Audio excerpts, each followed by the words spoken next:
अर्धी निम्मी भारतातली जनता जी घाबरती ना, या प्रवेशद्वाराला घाबरती. S4चा प्रवेशद्वार ज्या घरात आहे ना, तिथे मुलं जन्माला येतात.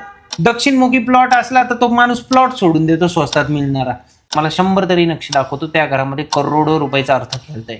एवढी भारी एंट्री, एवढी भारी एंट्री, मोस्ट ऑस्पिशियस एंट्री आहे. तिथे खून, मर्डर, मारामाऱ्या होतात ना, त्या घरांमध्ये E8ची एंट्रन्स असते.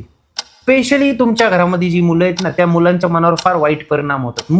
बऱ्याच लोकांना डाऊट आहे की सर माझा अग्निकोणमध्ये प्रवेशद्वार आहे तर काय करू. तर आज आपण आग्नेय कोण किंवा अग्निकोण मधले प्रवेशद्वारांचे इम्पॅक्ट्स काय असतात ते समजून घेऊ. आपल्याला जर समजून घ्यायचं असेल तर सगळ्यात पहिले हे बघितलं पाहिजे, अग्निकोण मध्ये कुठल्या कुठल्या दिशा येतात आणि कुठलं पद येतं त्या दिशांमध्ये. सगळ्यात पहिले वास्तुशास्त्रानुसार अग्निकोण म्हणजे फायर एलिमेंट, ती ऊर्जा जी ट्रान्सफॉर्मेशन घटित करते. म्हणजेच एक रॉ मटेरियलचं जर तुम्हाला कन्वर्ट करायचं असेल फिनिश प्रोडक्टमध्ये तर अग्नी फार गरजेची. सगळ्यात पहिली ती जी दिशा जी आहे ती आहे आग्नेय, दुसरी आहे दक्षिणी आग्नेय. ही दिशा आहे ती दक्षिण आणि आग्नेयच्या मध्ये. तिसरी दिशा आहे ती आहे दक्षिण दिशा. अग्नितत्वाचे एंट्रन्सेस कुठल्या इम्पॅक्ट क्रिएट करतात, त्यामध्ये ऑब्झर्वेबल पॅटर्न्स कुठले आहेत, आज आपण हे या व्हिडिओ मार्फत डिस्कस करूया. सगळ्यात पहिले जे असतं ते म्हणजे एंट्रन्सेस.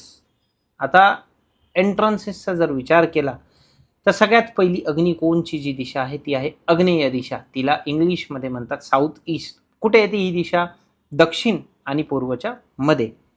याच्यामध्ये 2 पद आहेत टोटल. 2 पद म्हणजे काय? पद म्हणजे प्रवेशद्वार. 11 डिग्रीचा एक प्रवेशद्वार असतो, असे 32 प्रवेशद्वार असतात आणि 16 दिशा म्हणजेच 22 डिग्रीची एक दिशा. तर एक दिशेत 2 प्रवेशद्वार असतात. आग्नेय दिशेमध्ये येऊ शकतात, एक आहे E8 आणि दुसरा आहे S1. जर कोणाच्या भवनचं, कोणाच्या घराचं किंवा कोणाच्या फॅक्टरीचं जे पद आहे E8 वर येतं. E8 हे काय आहे? पद आहे नॉर्मल आग्नेय दिशेमधलं. आता हे जे पद आहे, हा प्रवेशद्वार काय करतो, ओनरचा जो बिहेवियर आहे, स्वभाव जो आहे, तो एवढा इनसेन्सिटिव्ह होतो की अमानवीय होऊन जातो. अग्नी तिथे प्रचंड प्रमाणात वाढायला सुरू होती, ती कंट्रोल होत नाही, अँगर कंट्रोल होत नाही त्या माणसाला बिलकुल. त्याच्यामुळे E8ची जी एंट्रन्स आहे ही जिथे खून, मर्डर, मारामाऱ्या होतात ना, त्या घरांमध्ये E8ची एंट्रन्स असते. त्यानंतर आग्नेय दिशेतली दुसरी प्रवेशद्वार म्हणजेच S1चं प्रवेशद्वार. S1 काय आहे? S1 दुसरं पद आहे आग्नेयमधलं. S1चं प्रवेशद्वार हेल्थवर फार वाईट परिणाम देतं. स्पेशली तुमच्या घरामध्ये जी मुलं आहेत ना, त्या मुलांच्या मनावर फार वाईट परिणाम होतात. मुलं म्हणतोय मी, मुलगा, बॉय, नॉट अ गर्ल. मुलं ऑफ ट्रॅक जायला सुरू होतात, वाईट वळणाला जातात. त्याच्यामुळे S1ची जी एंट्रन्स आहे तीही निगेटिव्ह आहे. हा इम्पॅक्ट क्रिएट करते. त्याच्यानंतरची पुढची जी दिशा आहे तिला म्हणतात साऊथ ईस्ट. ही दिशा कुठे येते? ही दिशा आहे ती दक्षिण आणि आग्नेय यांच्या मध्ये. आता ही दिशा 22 डिग्रीची. 2 पद जी आहेत या दिशेमध्ये, पहिला आहे S2 आणि दुसरा आहे S3. S2 म्हणजे काय? S2चं पद त्या एनर्जीला लिंक्ड आहे जी एनर्जी जॉबवाल्यांच्या फार कामाची आहे. पण हा प्रवेशद्वार जो आहे हा एका व्यापारीला चांगला नाही, बिकॉज व्यापारमध्ये जॉब रिलेटेड मेंटॅलिटी क्रिएट होईल आणि व्यापारमध्ये जर जॉब रिलेटेड मेंटॅलिटी क्रिएट झाली, it is harmful for owner. त्याच्यामुळे हे पद जॉबवाल्यांसाठी ठीकठाक आहे, पण ट्रीट करून टाकावं, नॉट गुड. त्याच्यानंतर ना येते S3. S3 जी आहे, S3 एवढी भारी entry, most auspicious entry S3. पण बरीच लोक दक्षिणेला घाबरताना. S3ची एंट्रन्स आहे ना, तुम्हाला 100 तरी नक्षी दाखवतो, त्या घरामध्ये करोडो रुपयाचा अर्थ खेळतंय. त्याच्यामुळे S3चा प्रवेशद्वार is one of the most auspicious entrances in Vastushastra. इथे येणारा प्रवेशद्वार घरामध्ये समृद्धी आणतो, भरभराट क्रिएट करतो.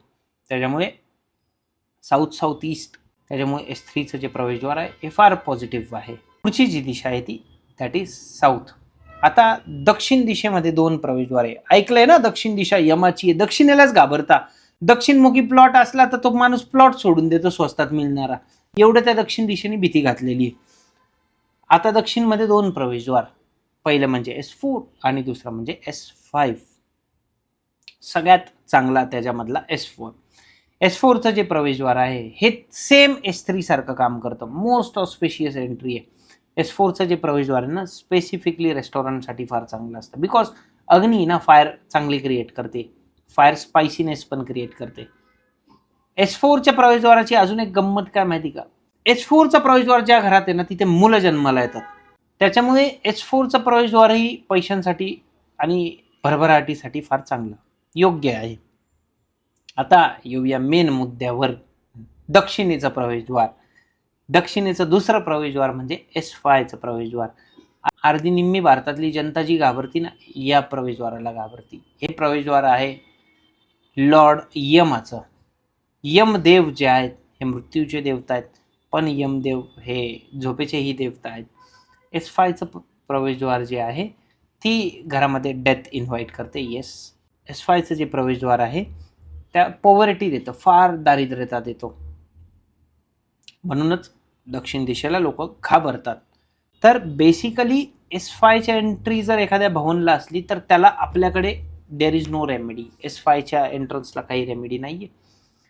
E8 आणि S1 मध्ये जर तुमचं प्रवेशद्वार असलं किंवा E8, S1 आणि S2 इथे जर तुमचं प्रवेशद्वार असलं तर एका पहिले चांगल्या ज्योतिषकडून कुंडली बघून घ्यायची. त्याला विचारायचं की आग्नेय दिशेमध्ये माझ्या मंगळाची निगेटिव्ह हिट आहे का.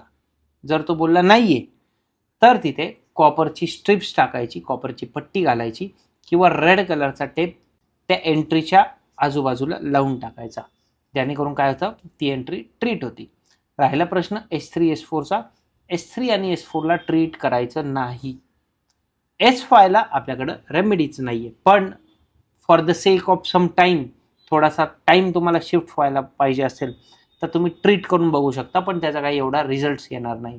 सगळ्यात चांगले रेमेडी S5ची आहे, तुम्ही घर शिफ्ट करावं किंवा ते प्रवेशद्वार बंद करून टाकावं.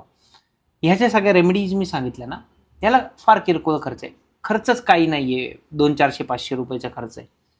अशा प्रकारे आज हे 5-6 जे आहेत हे अग्निकोणमधले सगळे प्रवेशद्वार आहेत जे लोक सगळ्यांना घाबरतात, आणि हे जे सगळे काही रिझल्ट्स आहेत हे त्यांच्या थ्रू येतात. तुम्ही चेक करा ज्यांच्या घरामध्ये आग्नेय कोणचे प्रवेशद्वार आहेत, दक्षिणचा प्रवेशद्वार आहे, दक्षिणी आग्नेयाचा प्रवेशद्वार आहे. मी जे सांगतो ना जस्ट इम्प्लिमेंट. मी नाही म्हणत की तुम्ही तुमच्या घरात लगेच फॉलो करा. कोणाच्याही घरात जर तुम्ही जाशाल ना तर बघा 190 डिग्रीच्या पुढे ज्याचे प्रवेशद्वार आहे ना त्याच्या घरामध्ये काय घटित होतंय, आणि ज्यांचा प्रवेशद्वार 170-180च्या मध्ये आहे ना त्या घरात काय घटित होतंय बघा, ऑब्झर्वेशन करा. ह्यातूनच बनतं वास्तुशास्त्र. ग्रंथांमधून तर ठीक आहे, जमाना गेला आता त्याला 2-3 हजार वर्ष झाली हे सगळी शास्त्र लिहून. आता फक्त ऑब्झर्वेशन स्किल्स ठेवा. आणि असाच जर तुम्हाला हा कॉन्टेंट आवडला असेल तर आपल्या चॅनलला नक्की सबस्क्राईब करायचं आणि इंस्टाग्रामवर फॉलो देखील करायचं. धन्यवाद.